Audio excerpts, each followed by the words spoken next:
right, it's 1 o'clock. Hello, and welcome to the Middle East Forum Speaker Webinar Series. I'm Stacy McKenna, and I will be moderating today's discussion.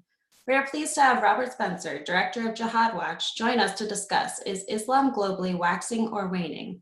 Mr. Spencer will speak for roughly 5 to 10 minutes, then open it up for questions. Should you wish to ask a question, please use the Q&A box located at the bottom of your screen.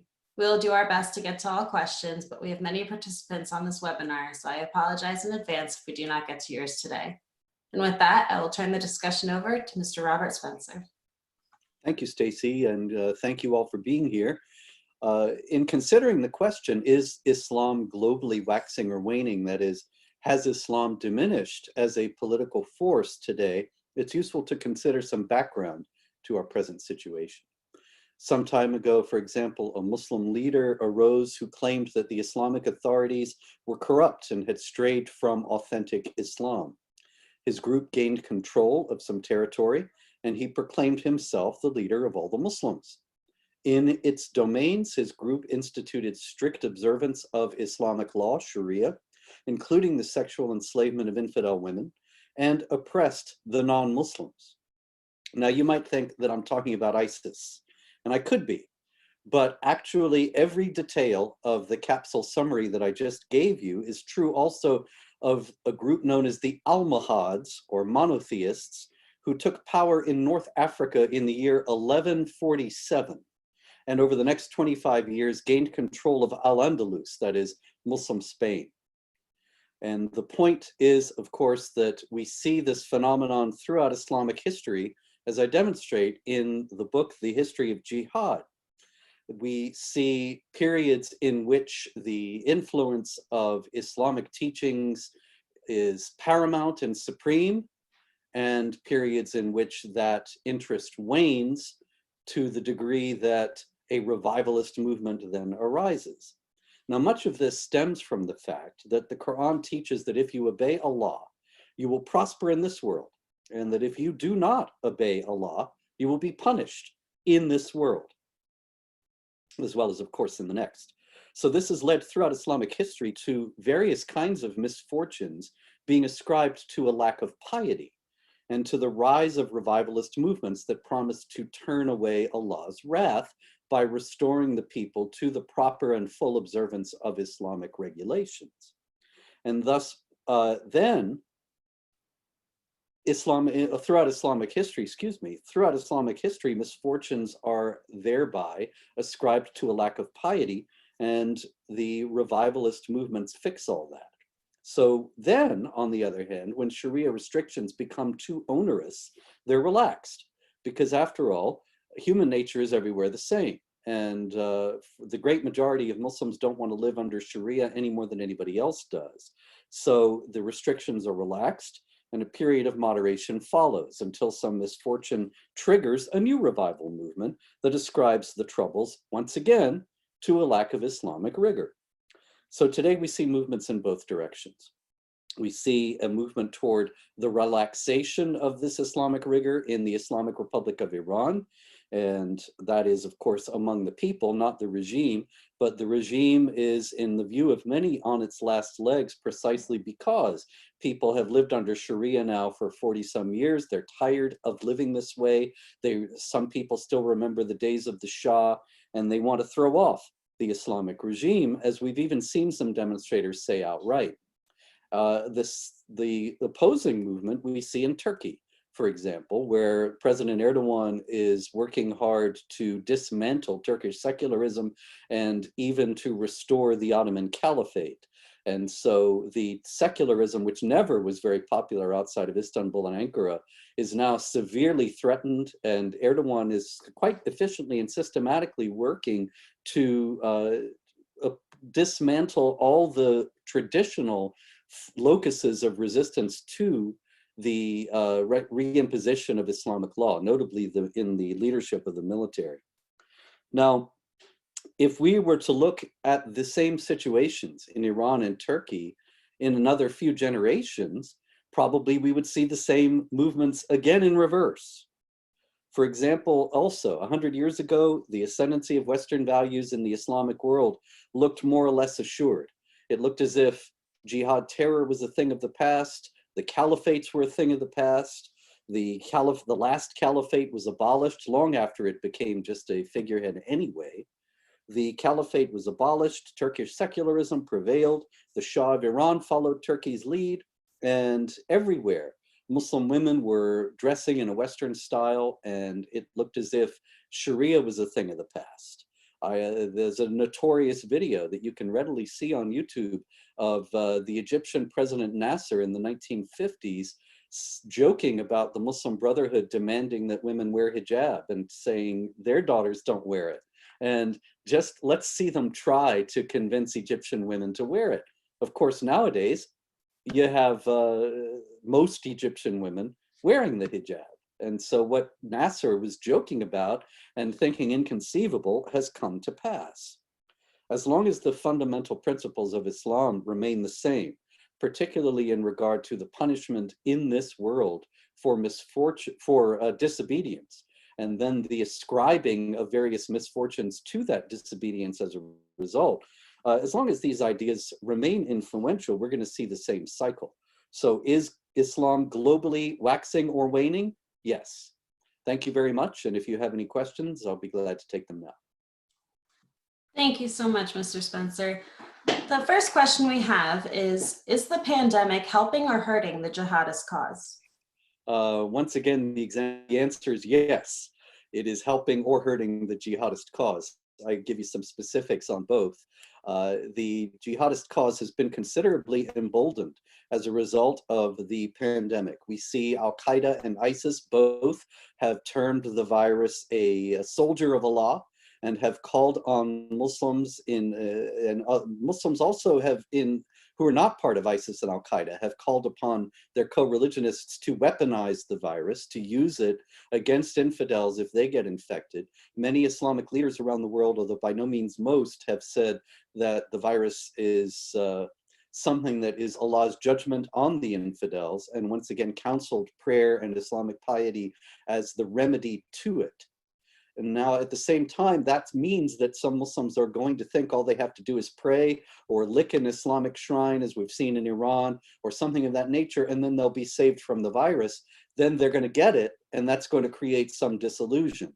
On the other hand, this kind of piety is in a certain sense irrefutable and self-reinforcing, because most likely, or more likely, instead of being disillusioned with the religious leaders that have been following, Muslims who get the coronavirus after believing that they could not possibly get it will likely just think that they weren't praying hard enough, weren't being pious enough, and redouble their efforts to please Allah.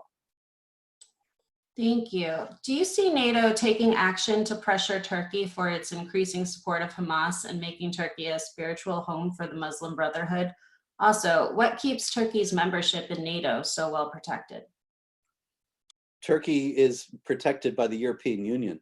The European Union is very clear, the leadership anyway, that they want Turkey in the European Union. They don't want it out of NATO.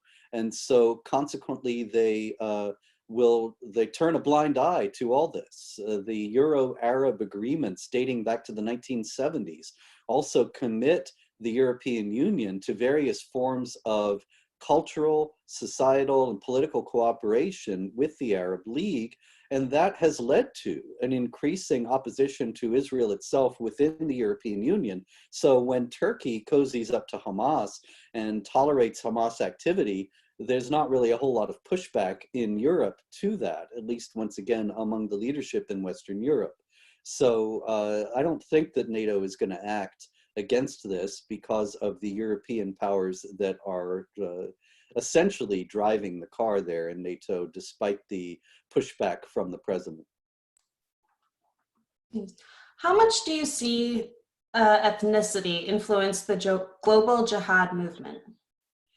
There are a variety of aspects to that. One is that non-Arab Muslims generally, if they are pious and devout, tend to become even more fanatical than the Arabs. Islam is in many ways a vehicle for Arab supremacism. If you convert to Islam, you generally take an Arabic name, you have to pray in Arabic. The leading figures are, of course, Arabs.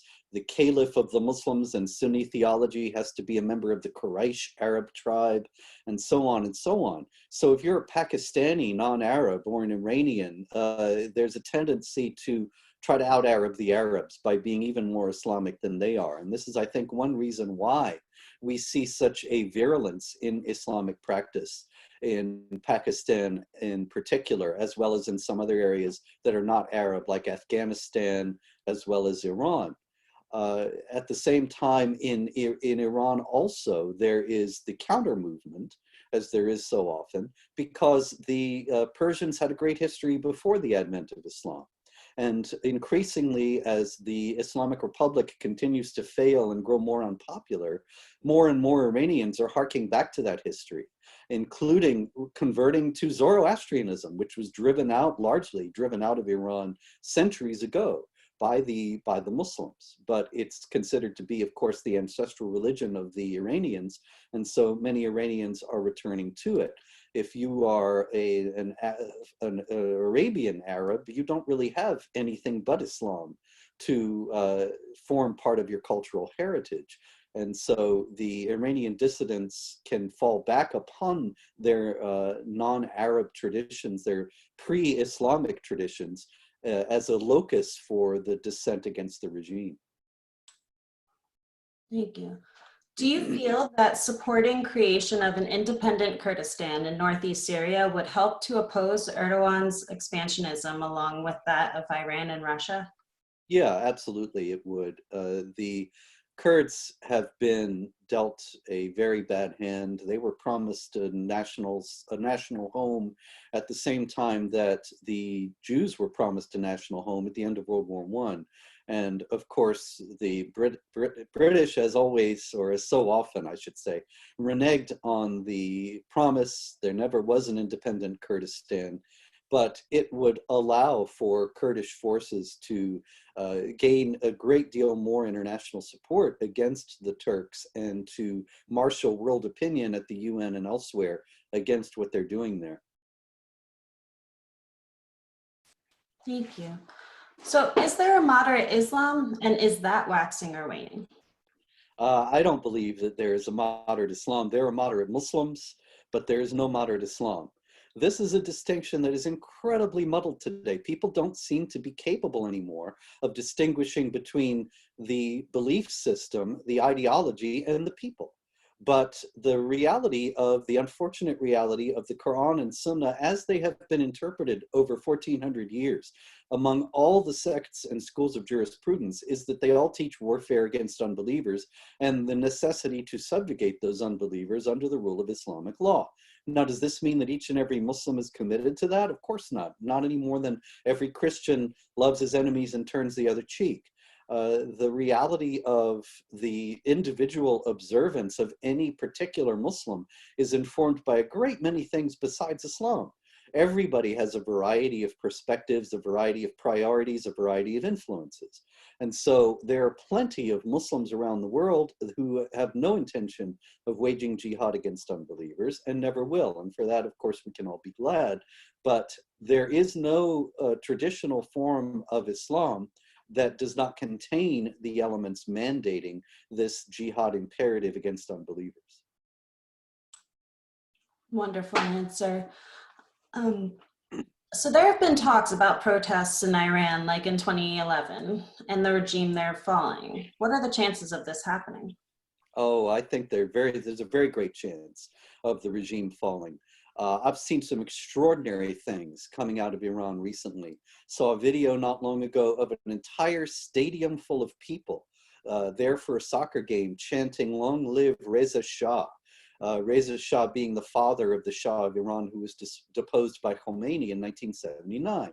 And by chanting such a thing, they're saying we don't want an Islamic Republic, which is something also that some of the demonstrators in Iran have chanted explicitly in recent weeks. So the problem, of course, is that the Iranian regime is so ruthless that there is no opposition that can form There's no political opposition that can organize itself at all.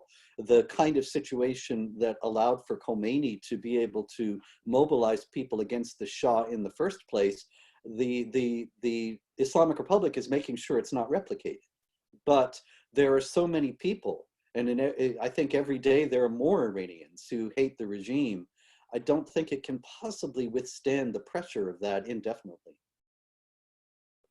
Wonderful. And I think this will be our last question. How far will the left move towards Islamic lobbies as opposed to Israeli or Jewish lobbies? As far as you can go. The pretty much already the left has done this. It seems to be a priority that they've chosen of anti-American, of opposition, of anti-Americanism, opposition to the Judeo-Christian tradition, opposition to the United States as a political and moral force in the world.